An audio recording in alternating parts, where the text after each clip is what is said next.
ವಿಧಾನಸಭೆಯಲ್ಲಿ 150 ಕೋಟಿ ಆಫರ್ ಸಮರ, ಸರ್ಕಾರದ ವಿರುದ್ಧ ಕೆರಳಿದ ಬಿವೈ ವಿಜೇಂದ್ರ. ಎಲ್ಲ ಕೇಸ್ ಸಿಬಿಐಗೆ ಕೊಡುವಂತೆ ಸವಾಲ್. ನಾನು ಸುಳ್ಳು ಹೇಳಿಲ್ಲ, ಬಿಜೆಪಿಯಿಂದ ಕೋಟಿಗಟ್ಟಲೆ ಅವ್ಯವಹಾರ. ಸದನದಲ್ಲಿ ಪ್ರಿಯಾಂಕ್ ಖರ್ಗೆ ತಿರುಗೇಟು, ಸಾಥ್ ಕೊಟ್ಟ ಕೃಷ್ಣ ಬೈರೇಗೌಡ. ಕಾಂಗ್ರೆಸ್ನವರೇ ಆಫರ್ ಮಾಡಿದ್ದಾರೆ. ವಿಜೇಂದ್ರ ಪರ ಬ್ಯಾಟ್ ಬೀಸಿದ ಯತ್ನಾಳ್. ಬ್ಲಾಕ್ ಮೇಲ್ ಮಾಡೋದನ್ನು ಬಿಡಿ ಅಂತ ಕಿಡಿ.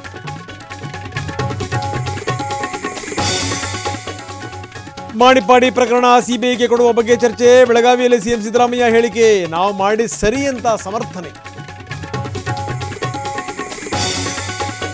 ಇಂದು ಆಸ್ಪತ್ರೆಯಿಂದ ದರ್ಶನ್ ಡಿಸ್ಚಾರ್ಜ್ ಸಾಧ್ಯತೆ. ಮನೆಯಿಂದ ಉಪಹಾರ ತಂದುಕೊಟ್ಟ ಅಕ್ಕನ ಮಗ, ಇವತ್ತಾದರೂ ಸಿಗುತ್ತಾ ಪವಿತ್ರಾಗೆ ಬಿಡುಗಡೆ ಭಾಗ್ಯ. ಸೋಡಿಯಂ ಬಾಂಬ್ ಸ್ಫೋಟಿಸಿ ಅವಾಂತರ, ಜೈಲು ಪಾಲಾದ ಡ್ರೋನ್ ಪ್ರತಾಪ್.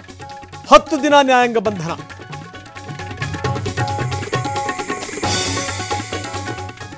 ಖ್ಯಾತ ತಬಲಾ ವಾದಕ ಜಾಕೀರ್ ಹುಸೇನ್ ನಿಧನ, ವಿಧಾನಸಭೆಯಲ್ಲಿ ಸಂತಾಪ. ದೇಶ ವಿದೇಶದ ಗಣ್ಯರ ಶ್ರದ್ಧಾಂಜಲಿ.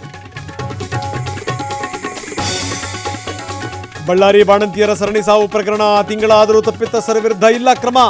ಆಸ್ಪತ್ರೆಯತ್ತ ಸುಳಿಯದ ಉಸ್ತುವಾರಿ ಸಚಿವ ಸಮೀರ್.